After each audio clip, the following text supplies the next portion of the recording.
ఇప్పుడు చూడండి, ఇక్కడ 4 వేదికలు ఉన్నాయి.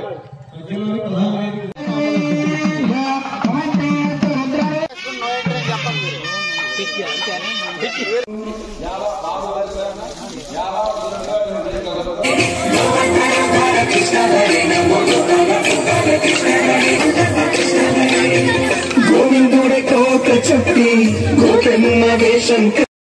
వాసు.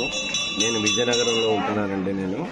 ఇది 11వ శతాబ్దంలోని ఇది స్వయంభూగా వెలిసిన శ్రీ భ్రమరాంబిక సహిత మల్లికార్జున స్వామి శివలింగం. అంటే అందరికీ మామూలుగా తెలిసిన స్వామి, ఎవరైనా సరే ఇక్కడికి వచ్చి తిలకించినట్లయితే ఈ శివలింగం మీద బ్రహ్మసూత్రం ఉంది.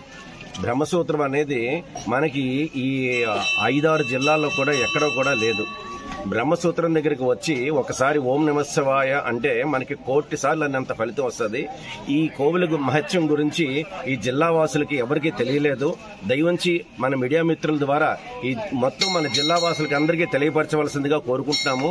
అలాగే గ్రామ పెద్దలు మాకు విజయనగరంలోని మేము వ్యాపారం చేసుకుంటున్నాము. అయితే మాకు వచ్చి వాళ్ళు అడగడంతో మాకు ఈ అవకాశం ఇచ్చారు.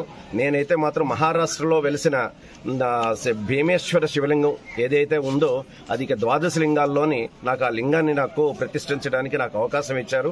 గ్రామ ప్రజలందరికీ కూడా నేను శిరస్సు వంచి నేను ధన్యవాదాలు తెలియజేసుకుంటాను.